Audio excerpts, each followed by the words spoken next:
consulted with companies in all areas. In their curriculum, I saw like 35 worldwide companies, better than me. So I want to leave you with someone who's going to tell us about the future of the logistics and innovation that is coming, and it's worth listening to him.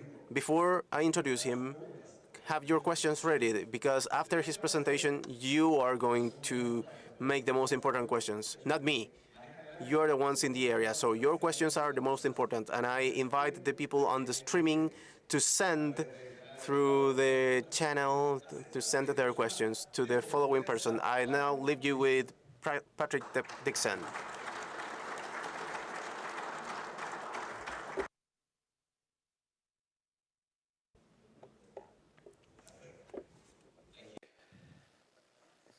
Okay, thanks. The green one, not this one. Okay, fine. It's a great pleasure to be here again.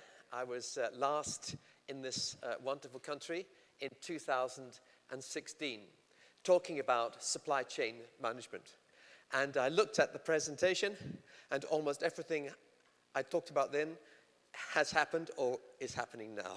So let's go on a journey and look further. But I want to make a special welcome to you who are coming in from Peru, Colombia, from Mexico, from Costa Rica. You are also a very important part of this meeting, and we really want to hear your voices through the questions in a moment. I'm going to take us on a journey into the future. And, you know, my big question is this. In this amazing, wonderful country and in this region, we listen to all the news of chaos, of war, of economic shocks.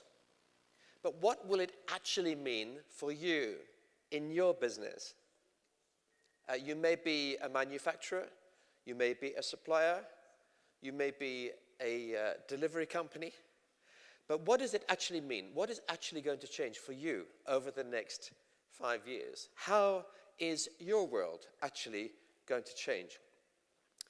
I work with every industry you can imagine, not just manufacturers, but also companies like Google or Microsoft, service companies, airlines, travel organizations.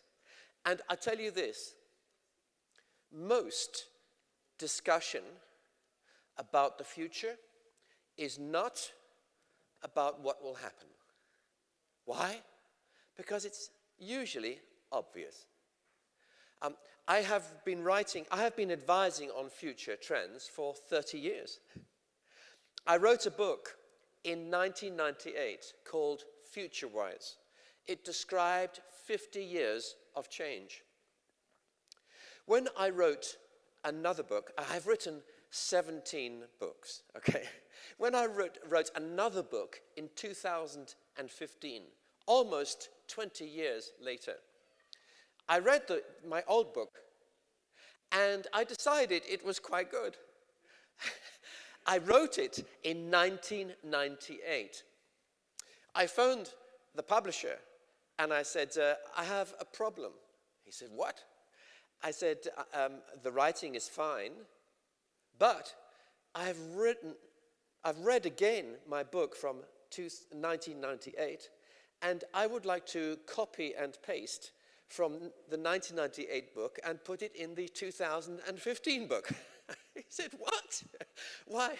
Because the world continues.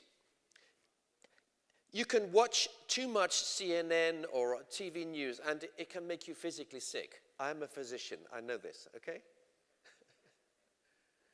But the world continues to turn.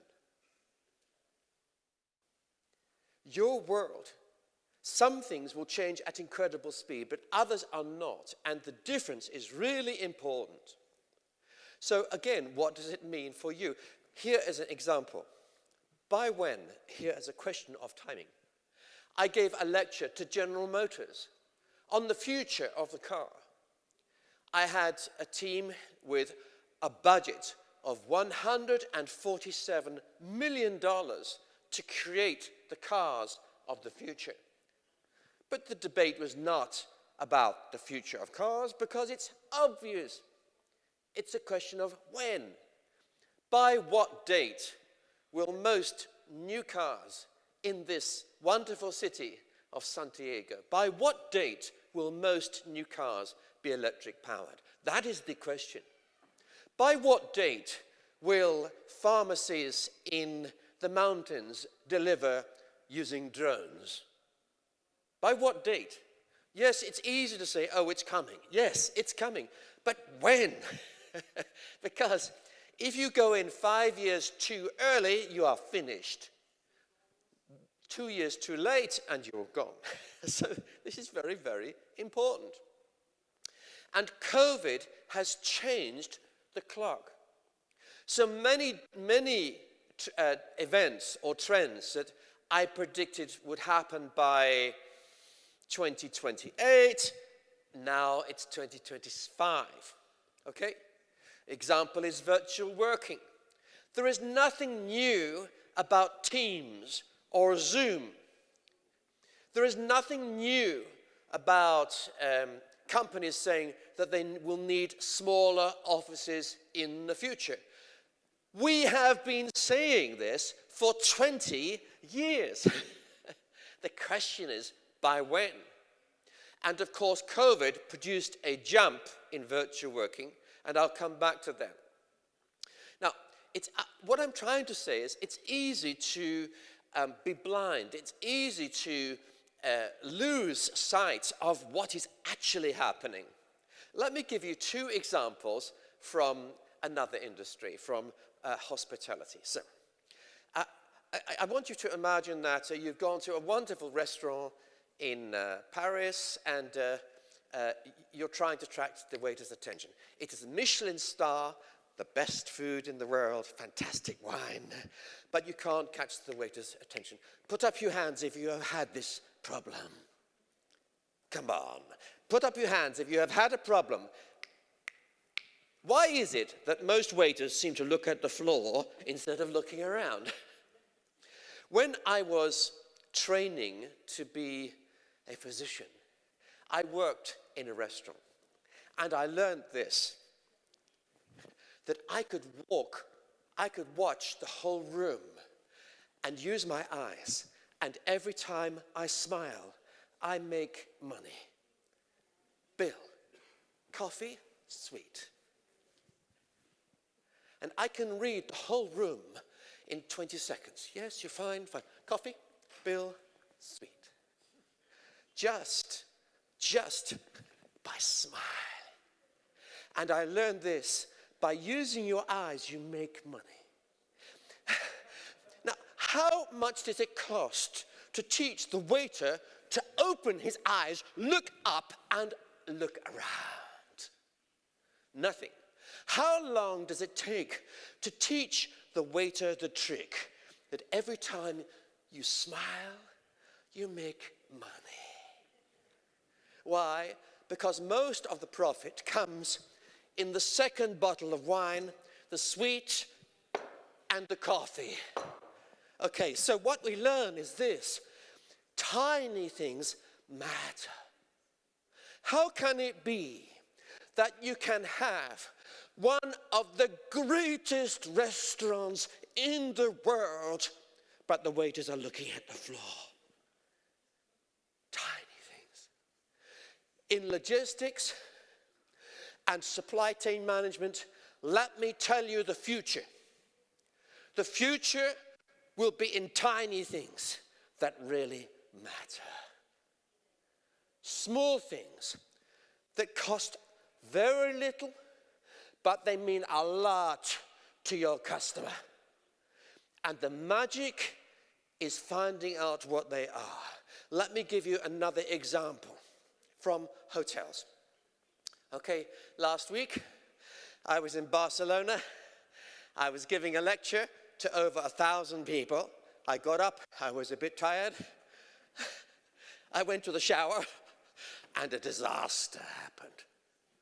By accident, I had a shower with hair conditioner instead of shampoo. I know that none of you would have this problem. Actually, I know. I have been doing, you have had this problem too, right? Okay, put up your hands if you too have had a hair conditioner shower by accident in a hotel. Okay, look at this.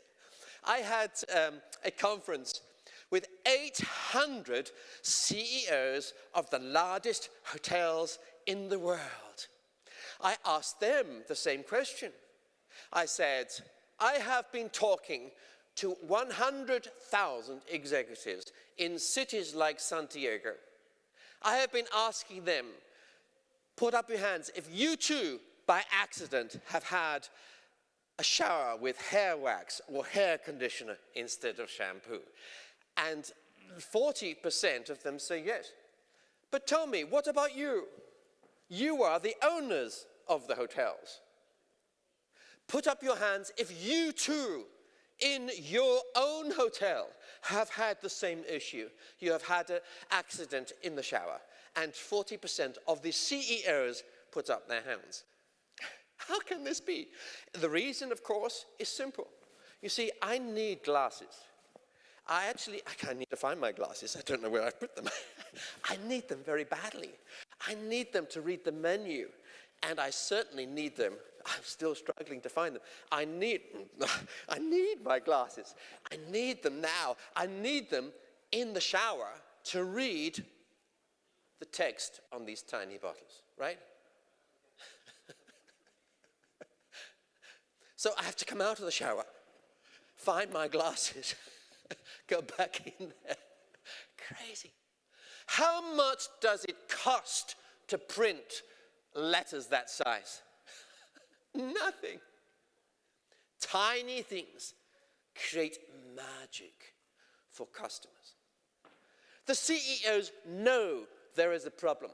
They experience it in their own lives, in their own hotels, but they still don't print proper size on here. Why? Crazy. Small things make a big difference. You may think you know your customer, but I suggest that in supply chain, in logistics, in your own business, I could give you 5, 10, or 15 examples just like this one, okay, where we think we know our customer, but small things can create magic for them. And the good news is, it costs nothing. Okay, so let's have a look. Let's go on a journey and discover what some of those things could be. The first thing I'd say is this: the party has begun. I've just come from Paris. Paris is full of people and they are celebrating. Isn't it fantastic to be together? Give a round of applause. Come on, clap. Tell them on the video, you need to be here in the room, okay? We're sorry you're not here, because something magic happens when we breathe the same air as our customer. Yeah? To do the deal, to build trust, to create a major new contract means, in most countries, it means eating and drinking together, okay? And if you're in Russia, you have to drink vodka as well, but don't go there now. Okay. It's important. Small things matter. When you think, oh, I'll do the next meeting on virtual, don't. Now is the time to celebrate, have the party, see the client. And the party is here. It's in Latin America. It's here in Bogota, on the streets of Bogota today. It's happening. Why? Because we are released, we can see each other. So that is why the planes are full. That is why the restaurants are full. And it's having an impact on supply chain. Why? I'll tell you why. When we couldn't party, when we couldn't meet, there was nothing we could do except sit at home and buy things. So we bought an extra television, big TV. We knocked down the back of our house and built a big extension. Why? Because it's all about creating a better life at home. Yeah? And meanwhile, most people in work in most countries of the world finding they're spending less. The money coming in, but they didn't take the holiday. They didn't fly to Europe to see their family. They didn't go to the restaurant every Saturday night. So the money's coming in, they spend it on new TVs, new mobile phone, new kitchen, all these things. So of course, the world ran out of product very fast. Anything that you could buy for your life at home, we couldn't buy. And at the same time, of course, we had the other issue, which is the people we needed to deliver the product could not move it, and the people to make it could not get it to their factories, especially in China, and that problem will continue. Why? Because the take-up of vaccine is low. We were just talking about this last night. I was just talking about that last night. The take-up of vaccine is low, and the vaccine is not as effective as your vaccine that you use. So we've had disruption. We will continue to have it, but something has changed. Okay. For the next 6 to 8 months, this is party time. Okay. So people will be spending more on experiences and less on product. Does it mean an end to shortages? No. Now, I showed these slides 6 years ago because they were true then and they are true now.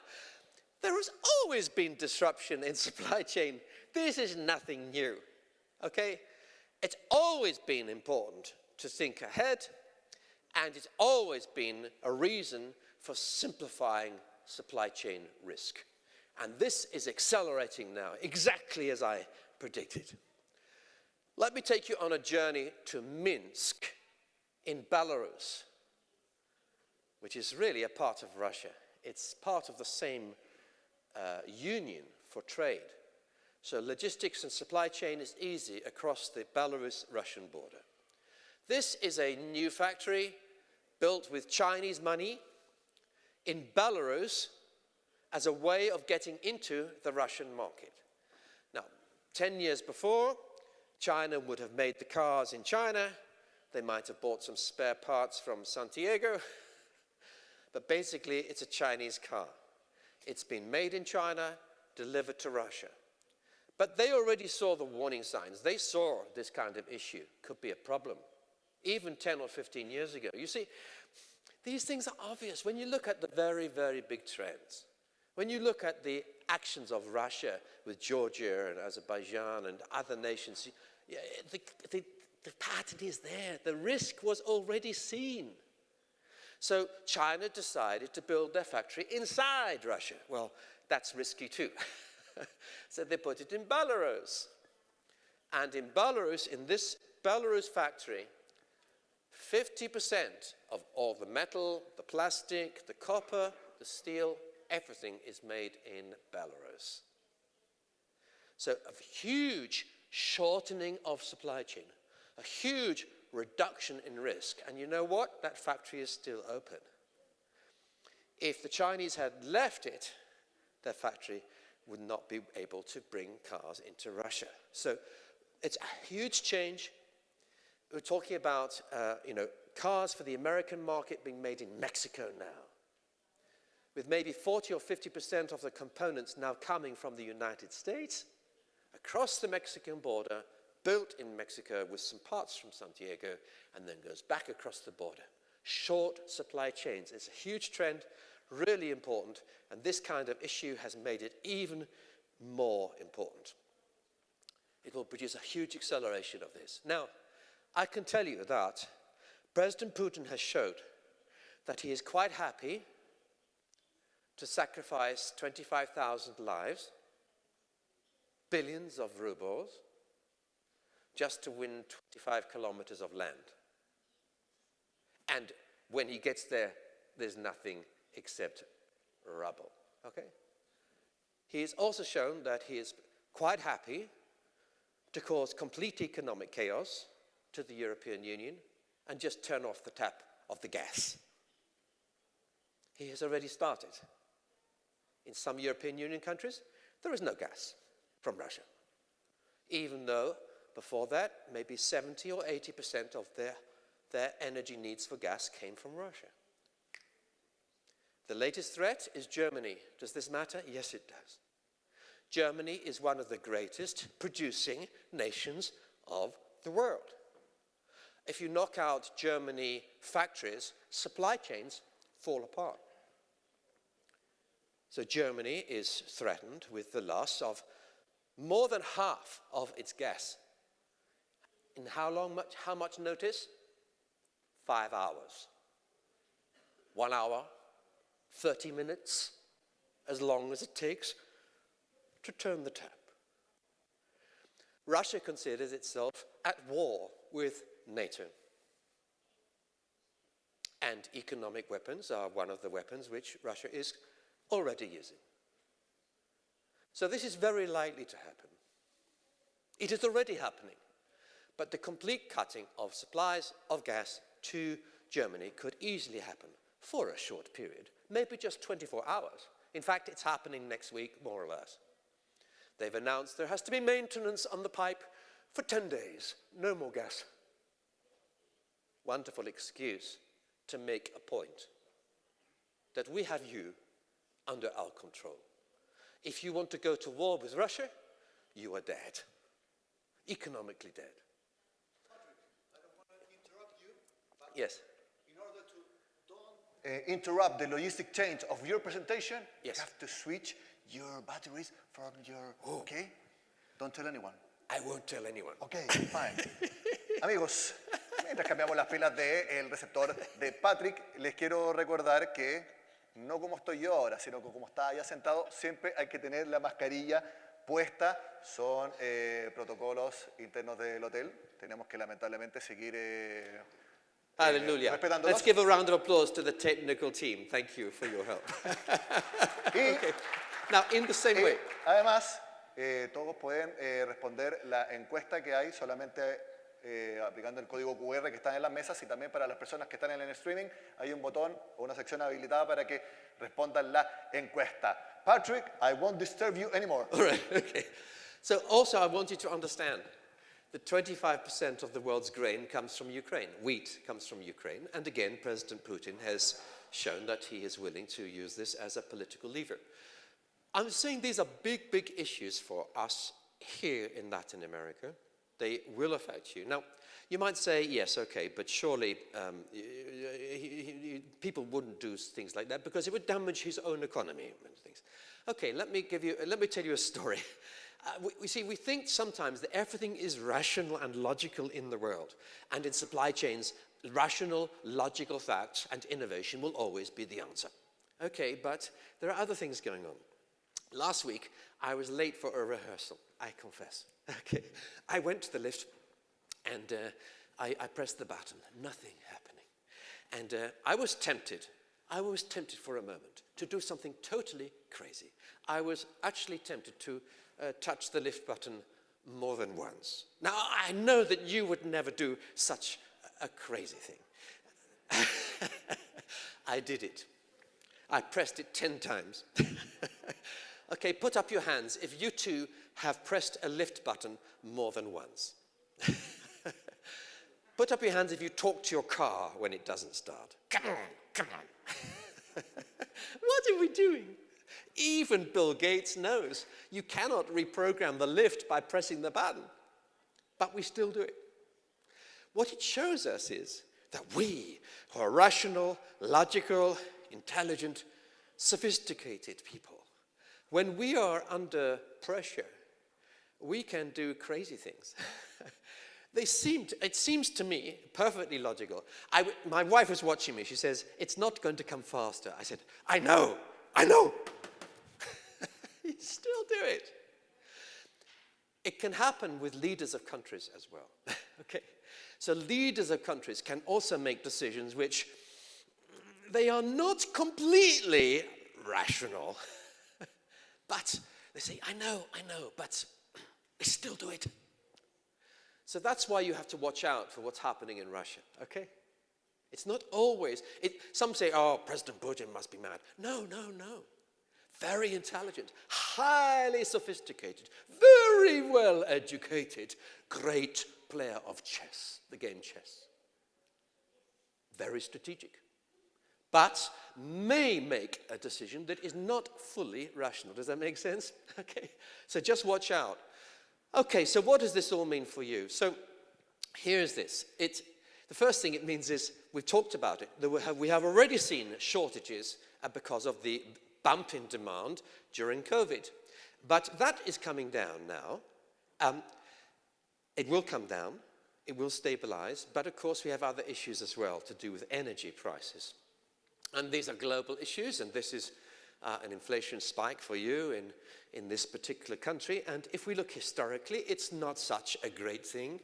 We saw a similar thing in 2009, but remember what happened next, okay? So eventually we overshoot. We make a correction. So that's what's most likely to happen here. Because actually, you see, the energy price comes in as one big shock. If gas prices, for instance, double in Germany in 1 year, it feeds into the inflation for that year.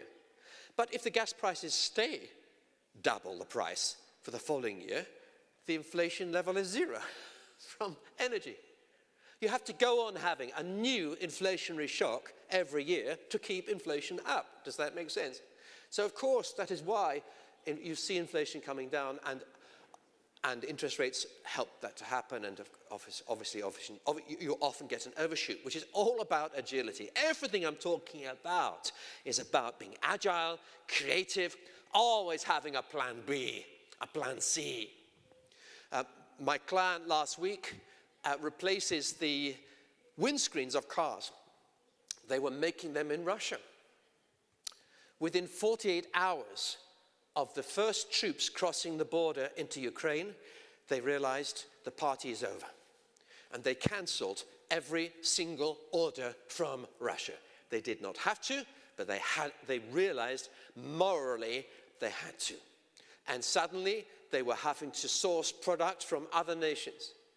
They had thought about it in advance, so they were able to do it because they had a plan B, a plan C.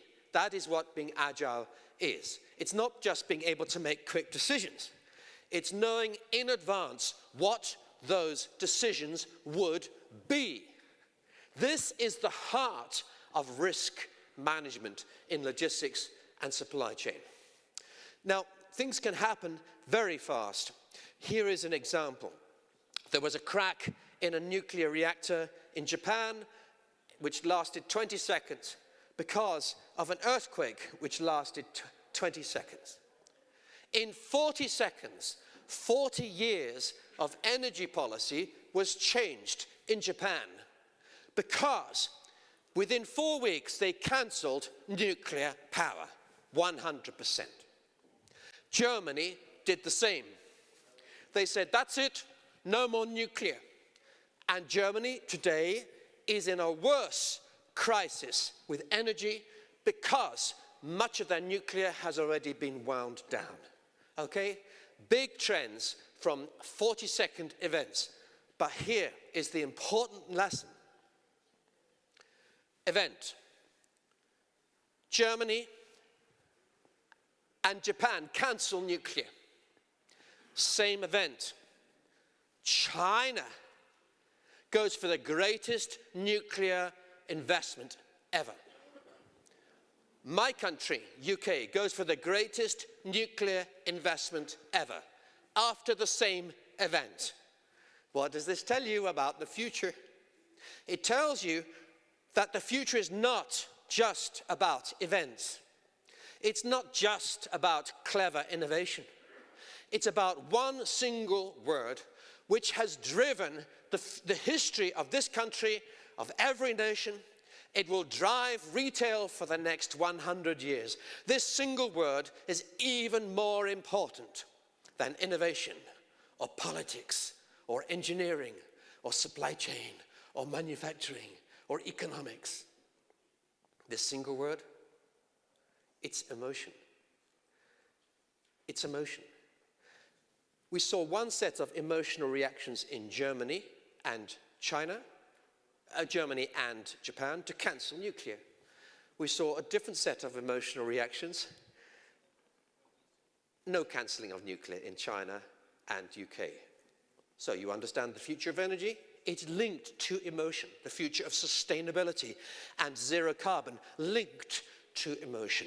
The future of, let us say, taxes on goods linked to emotion. The future of the new constitution that is being passed in this country, where it has 85 clauses on the environment linked to emotion. The future of taxation on fuel linked to emotion. The future of emissions controls on lorries in Peru linked to emotion. The future of prices of commodities often linked to market confidence, emotion. Actually, confidence is really important. I suggest to you, if you are a logistics company, a supply chain company, confidence is the main thing that you sell. Trust. It's the belief that those brake parts will turn up on time every day at 9 in the morning, and they are perfect every time, not damaged. The belief that if there is a disruption, that you will spend day and night for 3 weeks working a solution. Why? Because you have committed to being a partner in his business, right? That's what supply chain is about. So supply chain is about confidence, emotion, trust, which is why these face-to-face meetings with clients are so important, for them to look in your eye and see. What is your name? You know, Ultaro. Yeah, to be able to see, Ultaro, the passion and fire in your eyes. That if there's a problem, we sort it, and we sort it together. This is the foundation stone. Now, COVID, at the same time as these other changes, has also done something else. It's made us very impatient. So, Google is a client of mine, okay? And they have been watching you for the last hour. They know which of you have been looking secretly at a web page about Russia and Ukraine. They know who searched for Russia and Ukraine. They know how many people clicked on the first page they offered. And they know how long you waited for the web page to load before you press the back button. Why? Because life is too short to wait for slow web. Isn't that right?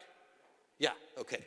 So they know that in a few seconds, most of you have pressed the back button. You press, war on Ukraine, latest update.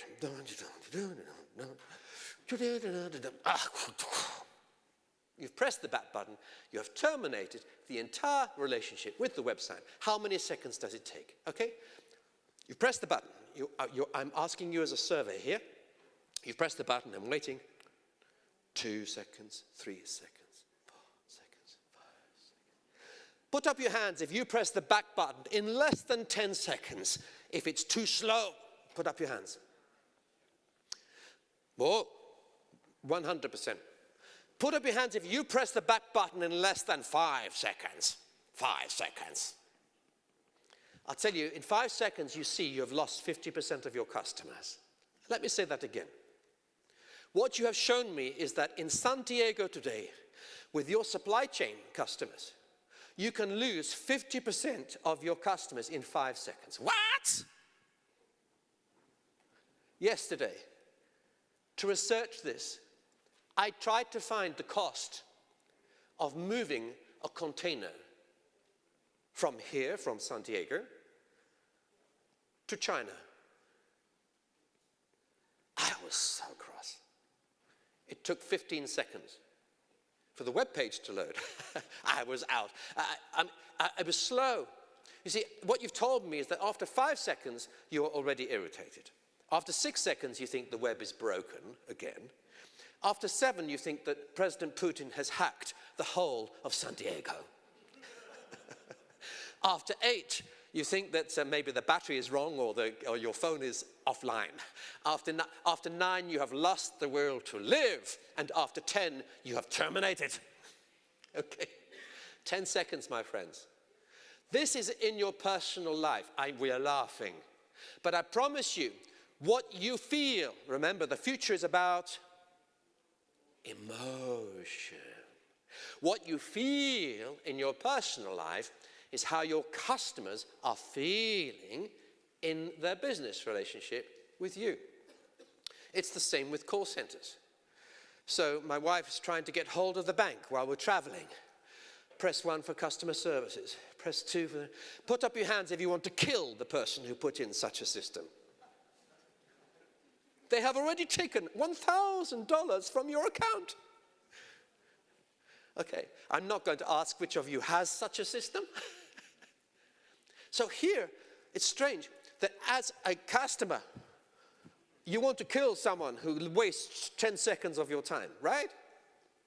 You say goodbye to a business relationship in 10 seconds. If the website is too slow, the quoting platform too slow, the response to the email inquiry, it took 2 days. In 10 seconds you wanted the answer. And we install systems that we know. The same systems would make us very cross. But for our customers, we say, well, it's just the business. But when we are a customer, we don't like it. So it's really important. We're looking for magic. We're looking for small things that make a difference. By the way, a simple answer to the switchboard thing is number recognition. Everyone's using mobile. So long as we know the mobile number of the client, we can recognize the call when it comes in. If the call is coming in 15 seconds after we issued a quote by email, the moment the call comes in, we know what it is about. We do not need AI, artificial intelligence programs, to tell us what the person wants. They have a query about the email, right? So simple things can make a big difference.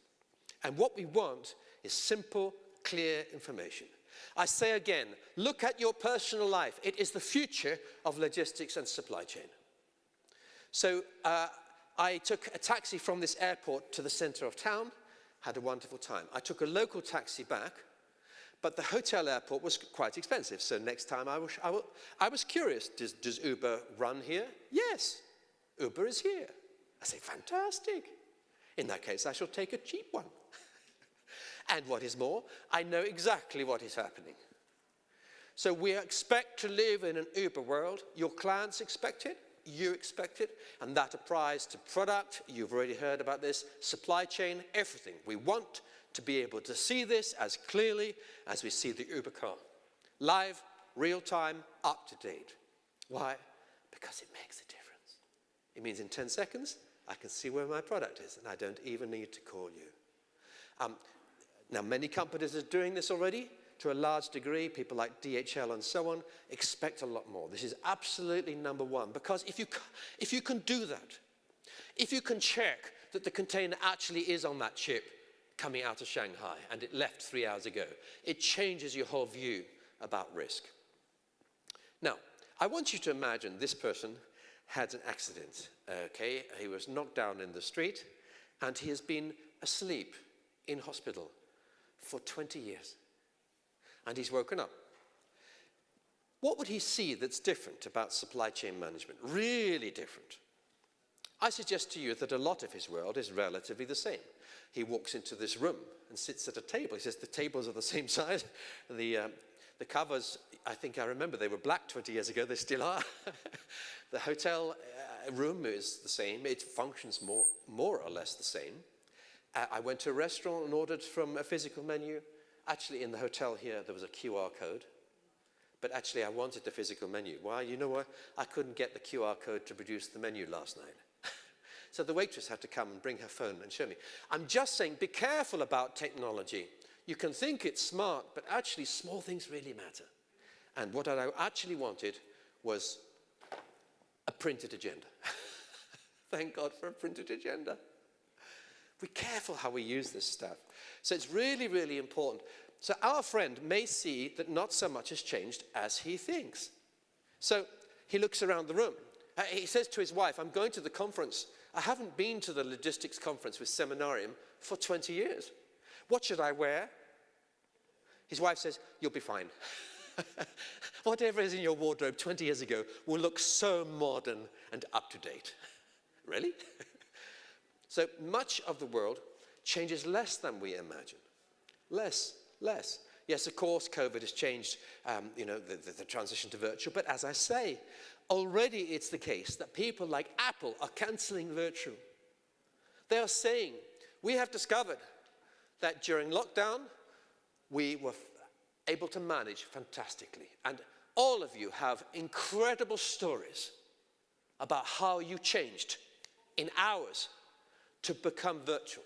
But Apple has now said, what they've learned is that in the old way, they were able to manage.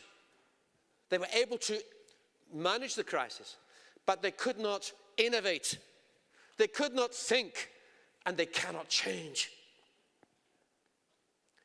So Apple has thousands of people who have joined the organization who have never yet met anyone else from Apple because they work from home. How many years can you do this for? You have to meet. Breathing the same air. I've already said this. This is really, really important. Okay, here's another thing which hasn't changed so much. So our friend who's asleep, he expects to find 3D TV in his hotel room. I say, actually, I cannot give you one. He says, what? The prediction was correct. 3D TVs have been made while you have been asleep, and they sold for a while, but nobody really wanted them. He said, really? No, you see, you can have the best technology in the world, but if it doesn't create magic, it's finished. You can have the best QR codes in the world to bring up the menu of the restaurant, but if it doesn't create magic compared to the physical menu, it's finished. We have to be very, very careful about innovation, that innovation touches emotion, that it is doing something for the trust of the customer. It actually solves a problem. This solved no problem. People thought it was very smart, very clever, but it's horrible. They didn't like it. Very important.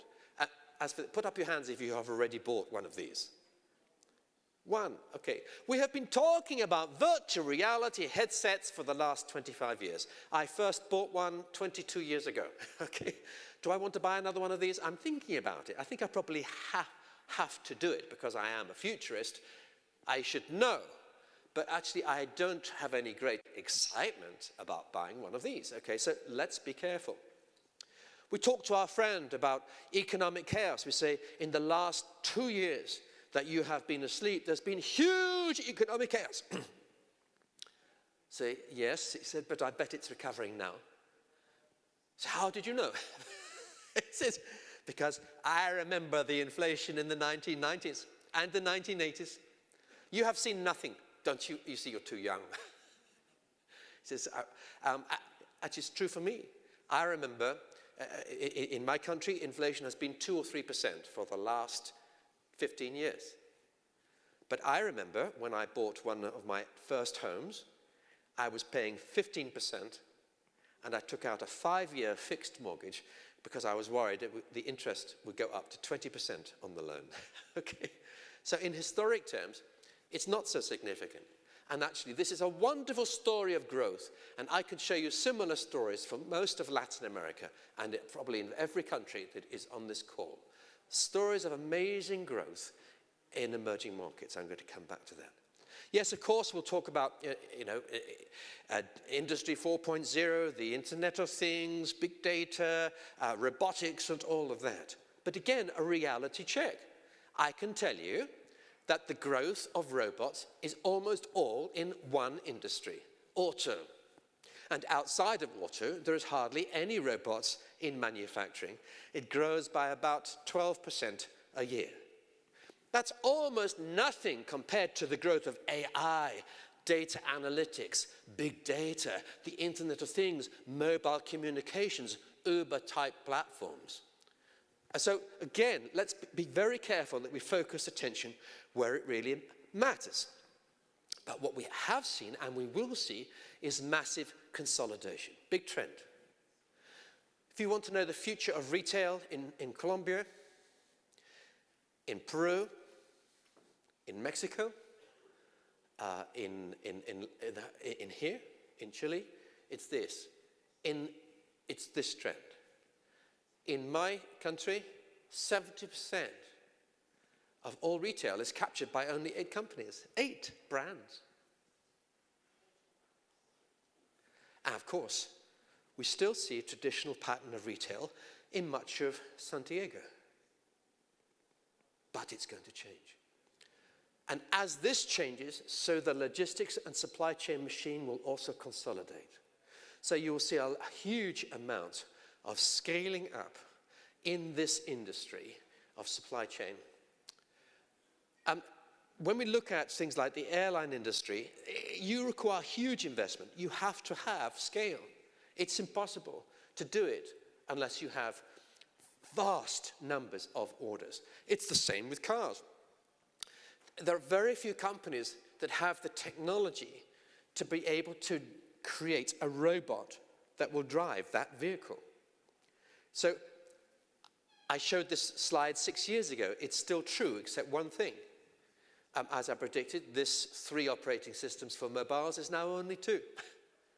Our world is too small to have more than 2 big airlines, too small to have more than 5 big auto companies. Does it matter? Yes, it does. It's part of the consolidation of supply chains. And you might say, well, what happens to small companies like some of ours here in Chile or in Costa Rica? The answer is that we start fitting around the edges. We start providing local components to companies which are building other things. It's to do with personalized manufacturing. It's to do with individual things, things which are increasingly being changed. You have very big companies producing huge numbers of cars, but they have to be different. Each person wants a slightly different car. So there are opportunities inside these huge companies to supply all kinds of things. Now, but the big story I want to come back to is emerging markets, because we are here in emerging markets, as you know, and this, for me, is the most exciting part of the 30-year future that I see, beyond 2050. Why is that? There are 1 billion children alive today. Almost all of them are in emerging markets. They are in Africa, Latin America, Asia. Almost 0 of them are in Italy or Germany or Russia or the UK or the US. Young populations.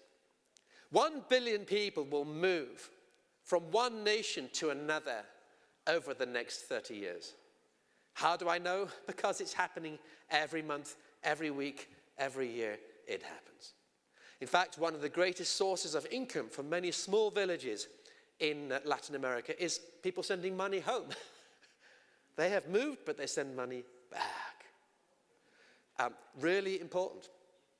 You know, 85% of all the people alive today are living in emerging markets. This is the future. Forget Europe. Okay, that's yesterday's market. The United States, decline. Australia, New Zealand, quite small. Japan, they're getting old. The picture is of growth in emerging markets.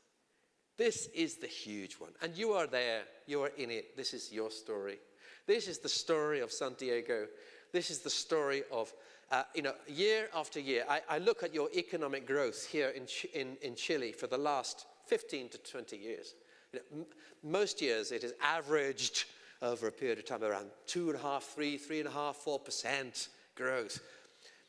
It may not sound a lot, but in my country it's 1.5%. I'll tell you, when you do that for 30 or 40 or 50 years, the growth impact is incredible.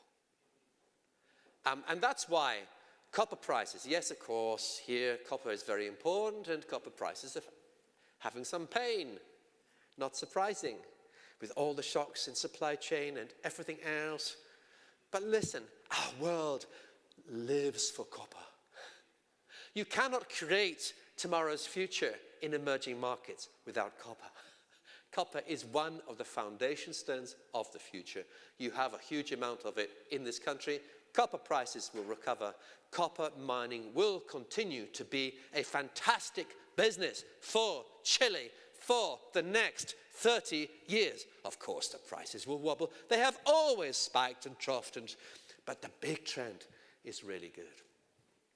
But it's going to be south to south, more south to south, rather than all going to Germany to build their cars, okay? Now, something else has happened, and I'm just coming to the end now. Something else has happened because of COVID, which is really, really important. While we've all been sitting at home, the whole world started to think. Not just about how much time they waste driving to work, but what kind of future do we want? Especially in a world which seems to be out of control. And before COVID, we were already thinking about this. Before COVID, there was already huge steps to get rid of plastics in the ocean, for instance, and it's continued. Before COVID, we were already concerned about the melting of the ice caps, of glaciers. Before COVID, we were already in this country worried about the impact, let us say, of dust from copper mines settling on the glacier getting hot and the glacier being affected. But it's accelerated a lot. And this is going to affect every single person on this planet. I asked our chairman of the event just a moment ago, when did it last rain here? I mean, really rain. How many years ago? I think he said it was 15 years ago. 15 years ago. Do you think it's going to rain tomorrow? Put up your hands if you think the drought will end in the next month. Put up your hands if you think the drought may not end for 5 more years. Put up your hands if you think there's no problem. I'm sorry, I don't really understand what's happening here. Clearly, it's a big issue. I'm involved in a program to provide food for hungry children in Zimbabwe, in an area which has become desert. Every year they pray for rain, sometimes they get a bit, and every year they need more food. Those people are going to have to move to survive. So there's a feeling that our world is out of control. At the same time, innovation is doing incredible things. So the price of solar cells is falling by 20% every year. Soon it will be one of the cheapest building materials for the roof of your house or your apartment. The opportunity for solar to do amazing things for our planet is incredible. Wind, less so, unless you live in a windy country. But look at this. Sales of electric cars like this have doubled in the whole world in the last 12 months. In the previous year, they increased, I think, by 75%. This year, we are up 75% on last year. This is going like a rocket. My wife and I have 4 children. 2 out of 4 have bought new electric cars in the last 12 months. Put up your hands if you've bought an electric car. Okay, it's happening more slowly here. In Norway, up to 80% of all new cars in Norway are already electric. Now, why does this matter? I tell you, if you're living in Chile, this really matters. Why? Because if you just look at the amount of lithium needed for Tesla, Tesla is no longer the largest producer of electric cars. But if you look at the lithium that Tesla will need to supply the new factories, which it is building now, it is more than the entire global output of lithium last year. Does this matter? Yes, it does. So if you have, as you do here in Chile, a wonderful natural resource, then you can expect this will be, again, a fantastic business. Now, of course, we have all these disruptions. And unfortunately, one of the most worrying climate events is happening in Russia at the moment. What is it? It's methane. There is more carbon in frozen methane in the world than there is in all the world's coal, oil, or gas. Put up your hands if you knew that. So carbon, that's incredible. More than 50% of the world's carbon is frozen gas. methane. The trouble is, almost all of it is in places which are frozen usually all the year round, in places like Siberia. But I wonder if anybody knows what the temperature was yesterday in the Arctic Circle. The Arctic Circle is where it's supposed to be frozen nearly all the year round. The temperature yesterday was 30 degrees centigrade. Does that matter? Yes, it does. There are parts of Russia where if you take a stick and then you drop a cigarette lighter, you have to, whoop! Suddenly there's a huge flame comes up. Why? Because methane is coming up all the time from the ground. Does it matter? Yes, it does. This is an explosion which happened naturally. It left a huge crater, just methane blowing up. In some parts of Russia, there are so many methane fires that they cannot be put out. Even when the ground is covered with snow and ice, they continue to burn. Slowly, very, very slowly, and then when it melts again, suddenly, boom, up it comes. Does this matter? Yes, it does. I'm saying to you that there are all kinds of things which have not yet begun to impact our climate.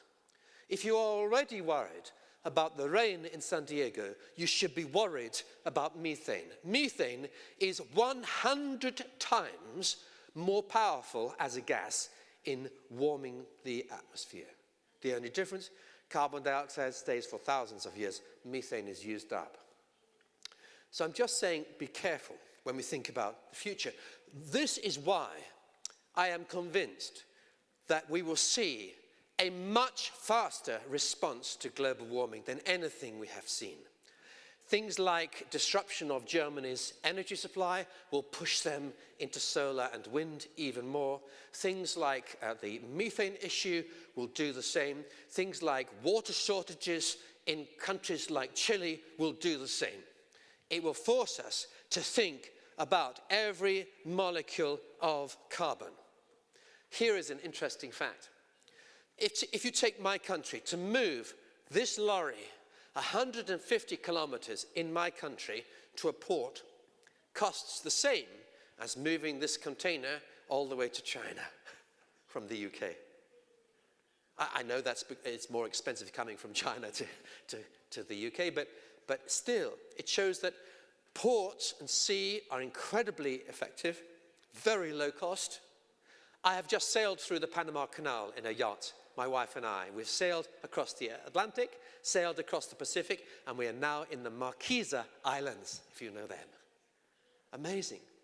And we've seen so many ships along the way. Ships are the future, and they always will be. They will dominate logistics and supply chain because they are so energy efficient. And that is why we will see massive investment in developed nations and in places like Brazil in these integrated ports, rail, road terminals. And we will also see big investment in long-distance rail like China is doing. China is building routes right across the land from Shanghai all the way through to Russia and into Europe by rail. That is what it wants to do. But remember, the future is about little things, and little things create magic and cost almost nothing. Here is a business idea that you could launch in Santiago tomorrow and would be a profitable startup, okay? I'll let you into a secret. So 30% of all the lorries in Chile are empty. Put up your hands if you knew that. They're empty. They are running empty. We are simply carrying air. We can sort this out with an app like it just requires an Uber-type app, and you'd sort it tomorrow.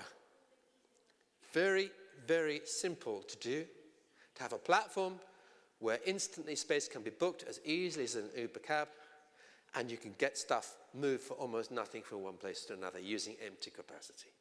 I'm just saying again that if we want to tackle something huge like global warming, if you want to do something huge like restore confidence for a customer who's seen disruption, often it's the smallest things that will have the greatest difference. So, that's the end. Okay, so I would say again that many of the trends that we talked about 6 years ago, they endure. They will continue. What I have talked about is the future for the next 30 years. Yes, of course, there are other things as well I've left out, which others will talk to you about. You've heard already about drones and things. So in summary, okay, we need to focus on agility, which means having more than one plan for everything. Secondly, we need to expect that the economic instability will take at least 2 years to sort out. Thirdly, we should be ready for faster change than before in many areas, but some will change very slowly, so be careful. Fourthly, we need to recognize that emerging markets is where your future is. In 20 years' time, you will be selling in a different way than today. Fifthly, consolidation is the name of the game. There are fantastic deals to be done in this room today over lunch, partnership, collaboration. Working with technology and IT partners to get best practice, working with another company here. All kinds of creative alliances will build the future of logistics and supply chain across Latin America.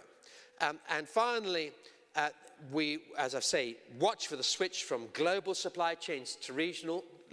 Focus on your local relationships, the people you can go and see, the people where you don't have to fly more than 5 hours to find them. And finally, focus on anything and everything that will help you to be more energy efficient. Every one of my multinational clients requires it.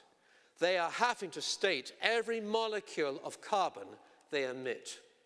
In their cars going to work, in their internet servers, in the steel which they buy, they want to know how much carbon per kilogram your copper produces. And every molecule you save makes them smile. Okay? And it helps to build a better world. So, in summary, I'd say this is a fantastic day as we come out of COVID to celebrate, to meet, to breathe the same air, to rebuild the relationships that matter, to create the trust and the partnerships and collaborations which will drive your future success. And I wish you every blessing in that. Thank you.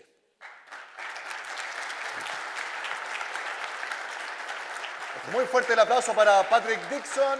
Con mucha energía comenzamos. Hear it for Patrick Dixon that takes off this event of Seminarium International. Les recuerdo que pueden hacer preguntas. I'll remind you that you can ask any questions. Your questions are the most important, so please raise your hands. From the audience. Can I get my headset? Yes, please. You don't know Spanish? No. Le recuerdo también a las personas que están en el streaming que Remind people watching from the stream that you can send your questions in a specified space and let me know so I can ask our speaker. Great. Are you ready? Yeah, I can do it in English if you want. You can do it in English, in Spanish. Name and please. Empresa Horizon del. I'm from Horizon Company. I'm on the food industry. You talked about many, different industries, all of it. I'm curious. Do you have a special insight about the food industry, which has its uniqueness? Do you have any of that regarding the future as well? Yes.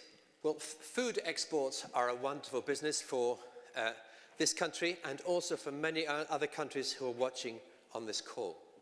And you know, of course, that you have been hit badly by sudden changes in the cost of the container. Yeah. And a sudden delay, so you find that the container was supposed to arrive in, 2 weeks in Los Angeles. Now, it can't get in. It's sitting outside at anchor for 1 month. And these are really serious issues for you. And I would say part of the answer, we have heard it before in the first session, part of the answer is agility. So what do we do if? Do we continue to send our containers to LA? No. We have to find another port, another distribution point. So it's been very, very agile, and it's very difficult to do, especially when the price of the freight has gone from, I don't know what you've been paying for a container, maybe $800 or something for one journey, and suddenly it's become $8,000. That's a huge, huge challenge. All I can say is it will come right. You know, Maersk is a client of mine. You know, I remember speaking at a conference with Maersk, and you know what the problem was? Too many containers, too many ships. They had empty ships everywhere in the world. Now, of course, even if you find the ship, you can't even get hold of a container. But these things will sort themselves out. The market is amazing, but as I say, we may take another year or 18 months. I'm sorry I don't have better news for you than that. These are very difficult times. But, you know, but we will find a way through. The food transit times will go back to normal. You know, the transit times, the availability of ships, containers will go back to normal. We will be. This chaos will not continue. Patrick? Yeah. In the same direction of the questions, you said that confidence is important. It's the only thing you sell. Yeah. But how can you transmit confidence to the client if right now, with all the logistic chains so stressed that you can know for sure that you will deliver on time? How can you transmit confidence to the client without lying to the client? Oh, the most important way to build confidence is always to tell the bad news immediately, within 10 seconds. Remember the 10-second test? Okay. Vito Corleone said that. Vito Corleone, the Godfather, said, "I want to know the bad news instantly." You do not want your client to read about it on the web. And the best method to communicate with the client, I don't know in this country, but I usually say WhatsApp. You find out, what does the client use for family and friends? If that is the channel you need to use in your relationship, because everything else is just business, but this is personal, okay? The factory could close. What is the fastest way to get a message to your client? If it's always WhatsApp, you say to the client, can we have a WhatsApp relationship? Because I want to keep you alive to what is going on. I want you to know in 10 seconds if there's a problem.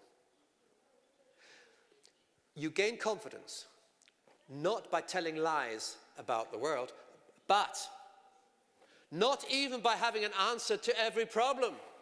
Because the client knows the truth. You are not responsible for the invasion of Ukraine. Okay? You are not responsible. But what they want to know is that you are the best person to be with them in this journey. Yep? That's the important thing. See, I'm phoning you because we're working day and night. I'm not sure we have a solution yet. And then this person goes to their board and they say, Tomasz, he is amazing. You know, if there is one person in the whole of Chile, in the whole of Latin America, I would trust, it's Tomasz. Tomasz will sort this before anybody else. So I'd say that's my answer. We don't need to have every solution. But Patrick, yes. You're very good at coaching. When a person has to call the customer, yes, I'm going to give him a bad news. He's going to be angry. I don't want my contract to end. What can you say to the person to defeat that scare moment? Well, every large business is in this situation. You're very stupid if you cancel contracts with your best relationships. Okay, what happens is, I remember, you know, when I was a medical student training to be a doctor, we had a crazy professor, and he would walk onto the wards, and he would bring people in, and he'd bring the nurse in. Have you done this? Have you done that? He said, we had an emergency over here. You're fired. You are fired. Terminated. Then 3 minutes later, he'd say, where's Sarah? Get her back. Get her back. You can't run like that. You know, actually, most businesses will go the journey with you if you tell them quickly.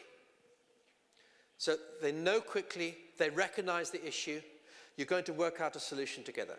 You know, I've been working with a company at the board level, which turns over $2 billion a year. They work in 70 countries building buildings like Olympic stadiums. Can you imagine the impact? You have a 10-year contract to build. You have an estimate of 3% inflation per year. Suddenly you have 1 year with 10%. What do?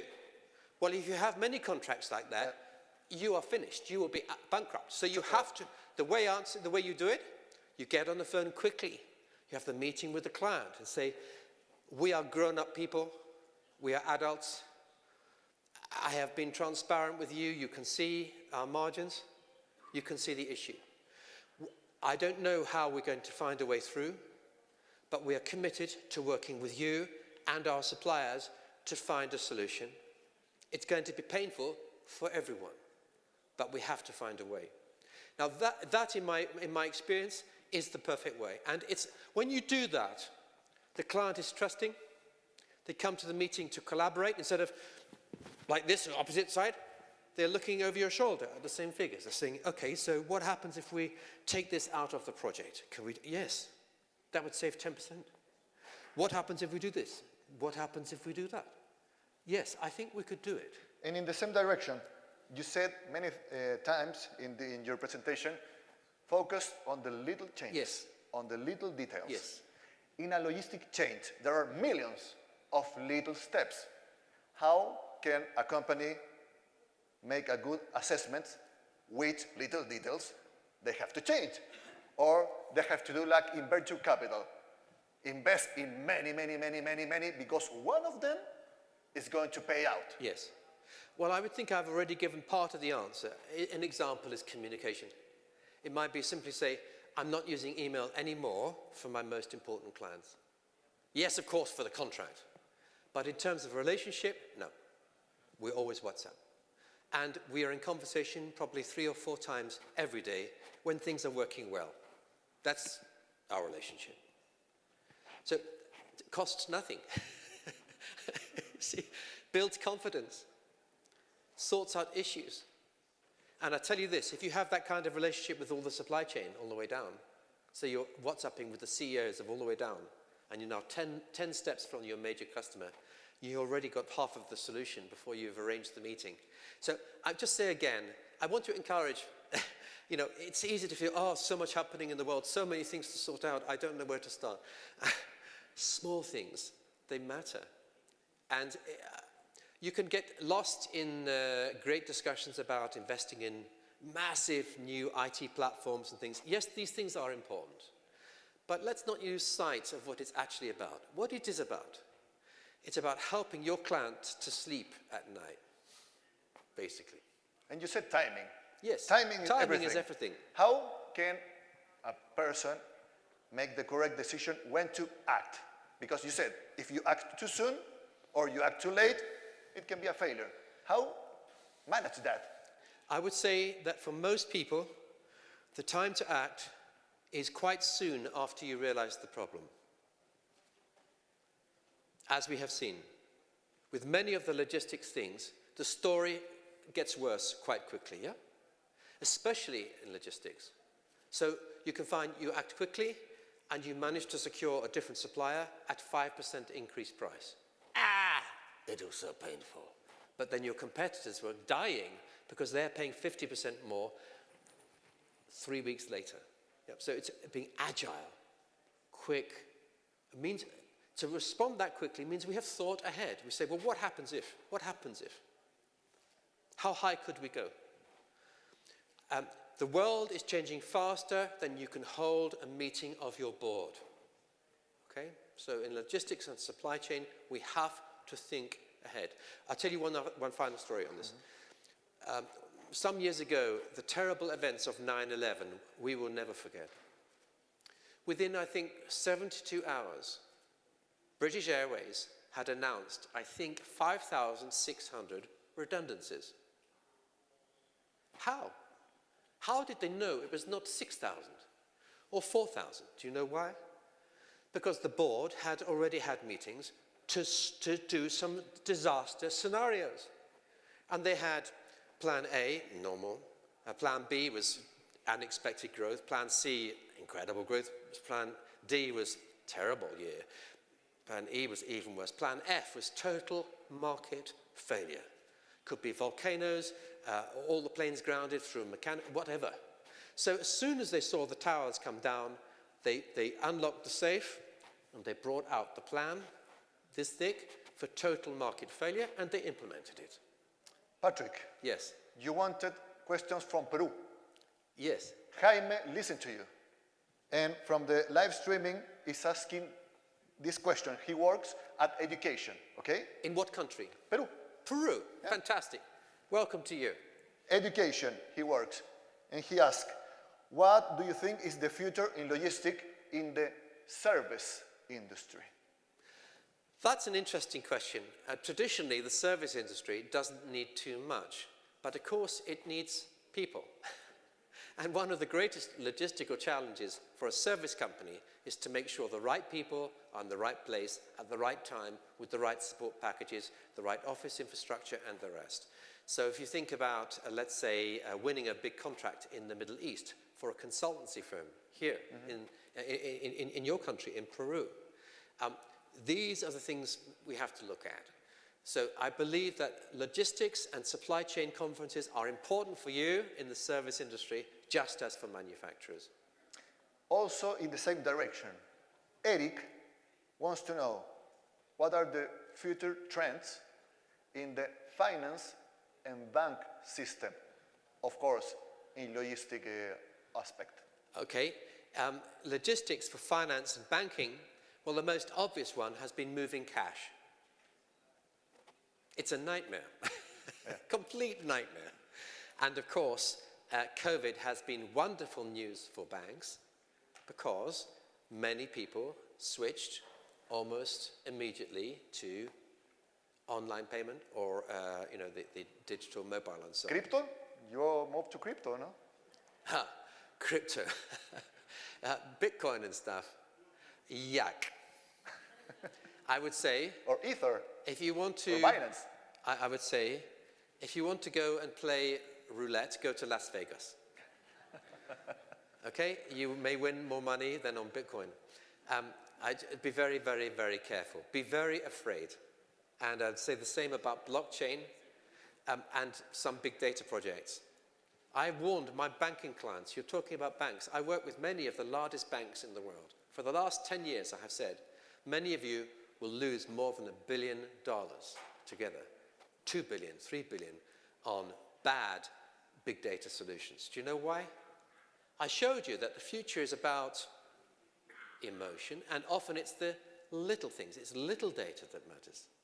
It's the little data that actually people in the shower are having a problem because the print is too small. Little things. Meanwhile, you have this huge hotel chain that's looking at their bookings data and all their analytics and their demographics, and they've missed it altogether. So it's little data that really matters for banking. As regards logistics, of course, the issue is cash and getting rid of it. Bitcoin, very risky. Be very careful about blockchain projects. Again, I'll say this. Many of the largest logistics and supply chain companies will find themselves losing a lot of money experimenting with blockchain. Yes, we have to sort things out, but I can tell you there are cheaper ways to do it. I mean, electronic bills of lading, electronic customs forms, the kind of things we take for granted with COVID. We've seen fantastic innovation with COVID to help get paperwork into line. So it was very clean and easy for me to come into this country. I had to submit a lot of documents, a bit like moving freight, coming back to services again, okay? Moving me was a logistical challenge, getting me here, okay? But I did, and it's all digital. We have yet to see the same kind of urgent investment by many countries, especially in emerging markets, into the digital, the same digital equivalent for freight. But we can solve it. We have all the tools. Do you need blockchain to allow me to come into the country? No. Do you need blockchain to verify my vaccination status? No. Do you really need blockchain to verify a customs document? I doubt it. There are other ways to do these things. By the way, did you know that a single Bitcoin transaction uses more energy than your home does in a whole week? Did you know that? Even with the air conditioning on all day and all night. Put your hands up if you know that. It's an inefficient technology. Visa does 28,000 transactions, I think, every hour. You cannot use Bitcoin or blockchain is just a version of the same technology. You cannot use blockchain or Bitcoin technologies to replace payments going through banking systems. It's impossible. Now, yes, cryptocurrencies do have a future. Yes, some will survive. Yes, blockchain will have a role in supply chain management. But be careful, you do not want to be too early or you'll be killed. Too much cost, too many bugs, okay?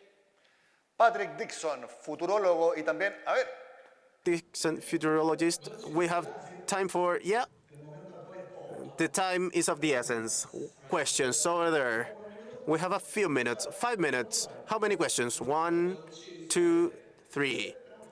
Do we have time? Yeah?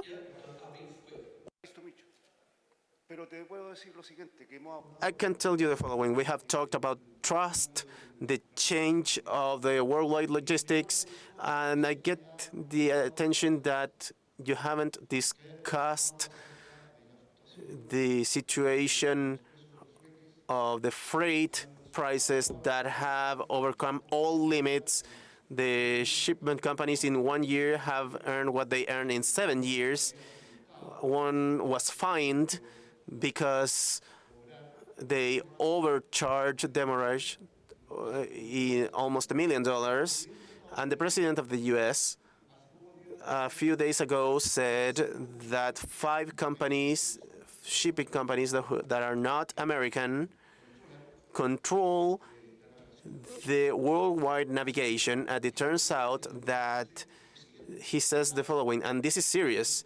He says that the shipping companies have abused their clients, the pandemic, and the logistical situation in the whole world.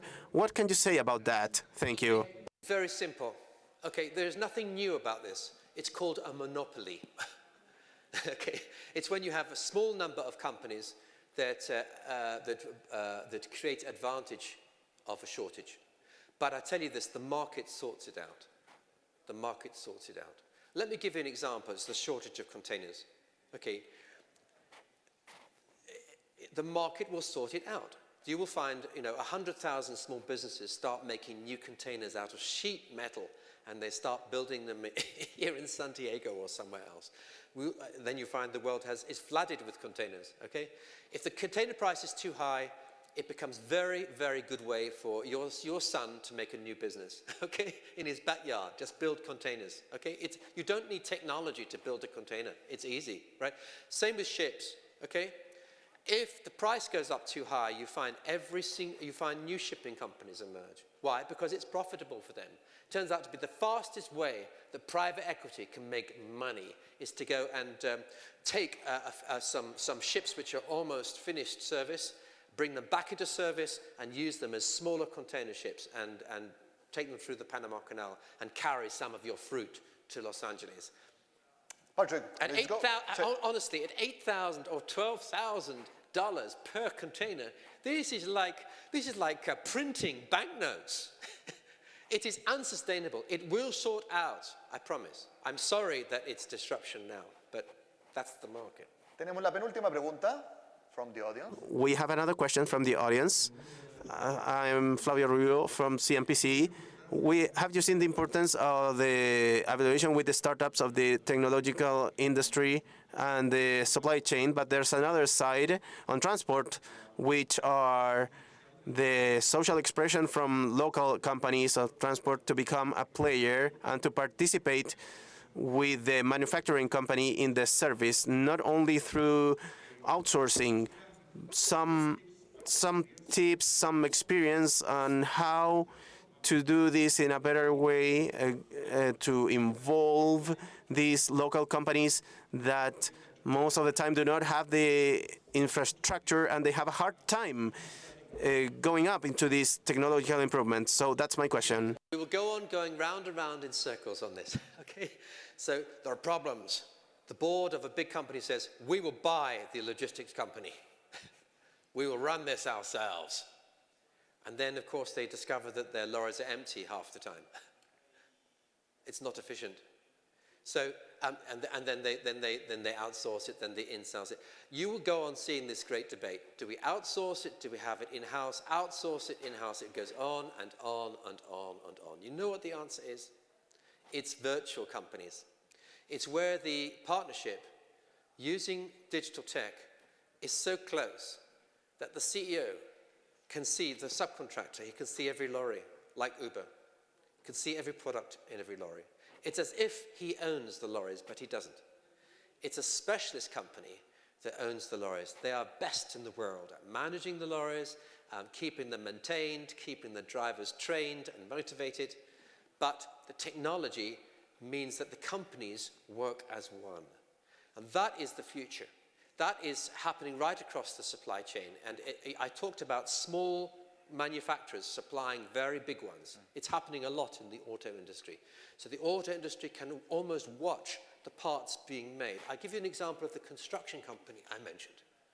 We sent, the company I've worked with, we sent someone from our company to sit in the factory of our supplier all the time, monitoring the quality. So the factory became ours. It's an independent company. It's a supplier, but we're not just relying now even on the technology or cameras. We actually have a member of the team down there all the time. So I would say let's look for interesting, creative partnerships, collaborations to make the best of both. So we have the best of the specialist companies and the best of size and the best of integration. Patrick, the final questions right there. There's one more here, yes. La última. Thank you for that.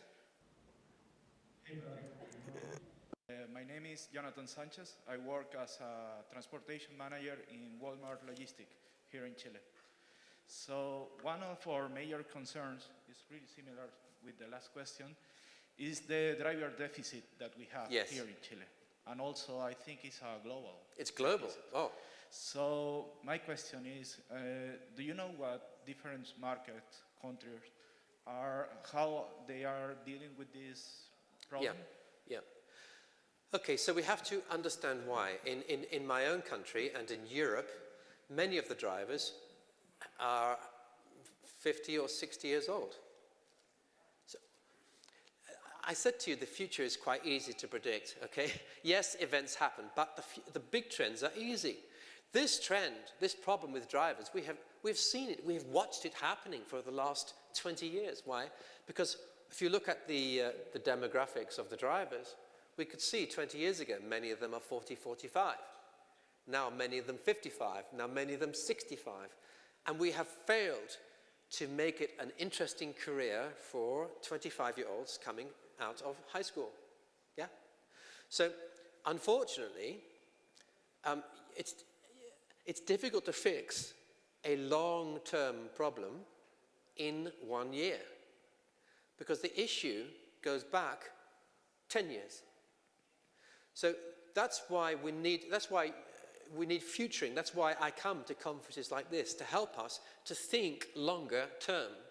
Okay, so now we're in a crisis. So yes, Patrick, okay, we should have thought about this in 2010. But what do we do? Okay. Well, unfortunately, you won't like the answers. I'll tell you what they are. We have to make it. Do you have children of your own? How old is your oldest? 5. Okay, not old enough to drive. Okay, put up your hands if you have a child who is between 15 and 18 years old. Okay. We have to be creating a career for drivers which will attract your children. And you say, I want you to drive. You won't be driving, you'll be managing the drivers. Of course, you'll be running the business. I hope, but you need to start off as a driver because you must understand what it's actually like. And it will do you good to be in the cab.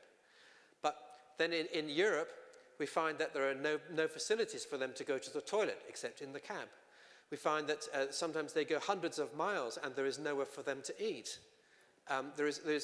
When it's raining, and it rains all the time in Europe, there is nowhere for them to stand and exercise and stretch their back. after they've been in the cab for 12 hours, they need to stretch, they need to walk, and it's raining.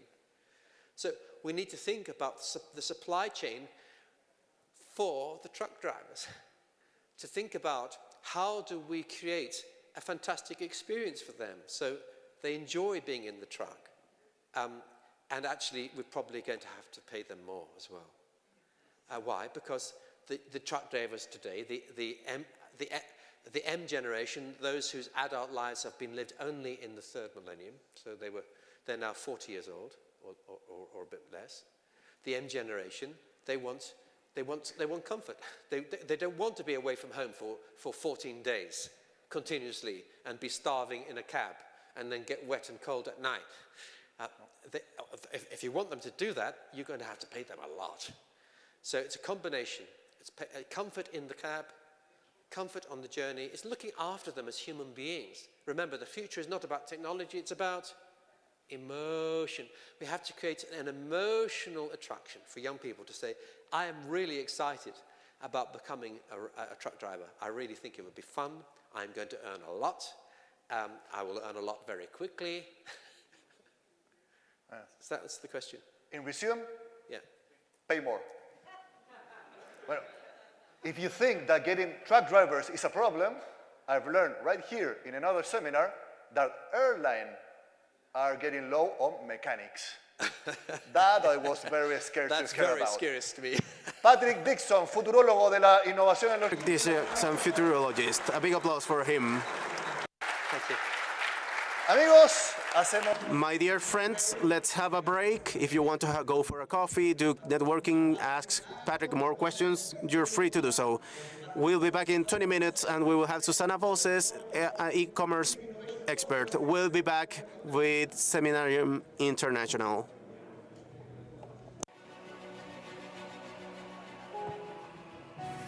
Very fun. Excellent. Yeah, it's a good question. Yeah.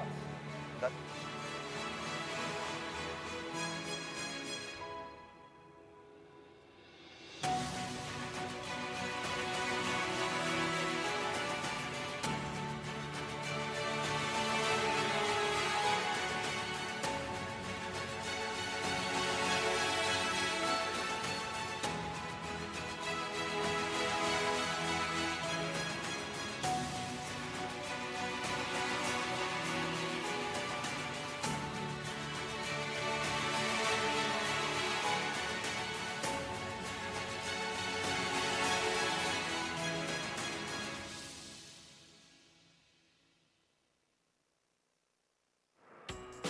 En Mutual de Seguridad hacemos muchas cosas por ti. ¿Por mí? Claro, si tienes un accidente o enfermedad del trabajo, estás protegido. ¿Y cómo? Con atención médica especializada sin costo para ti, incluyendo rehabilitación hasta que vuelvas al trabajo. Y también los medicamentos. ¿Todo? Sí, todo. ¿Y a mí qué me paga el sueldo mientras no puedo trabajar? Nosotros pagamos tu licencia desde el día 1 y antes de 30 días. Pero la idea es que no te pase nada. Por eso hacemos prevención, porque uno nunca sabe. ¡Cuidado! Así que si nos ves en la calle, en el trabajo, o si no nos ves, igual estaremos. Mutual de Seguridad. Estamos para protegerte. Chase es una compañía que brinda soluciones en materia de recursos humanos a nivel corporativo. Brindamos servicios a nivel regional con oficinas en los principales países de Latinoamérica y socios estratégicos en el resto del mundo. Contamos con unidades de negocio estratégicamente diseñadas para cubrir cada una de sus necesidades. Lo asesoramos en cada etapa de su proyecto, aportándole soluciones efectivas en la búsqueda y selección de profesionales de alta dirección y de mandos medios, con especialización y amplia experiencia en las distintas industrias y mercados. Nuestra división de HR Solutions se integra a su compañía aportando valor en diferentes áreas y acompañando el desarrollo de sus talentos en cada etapa, a través de equipos multidisciplinarios destinados a cubrir servicios de transición de carrera, gestión del talento, RPO y Employer Branding. Es tiempo de apoyarse en especialistas en recursos humanos y dedicar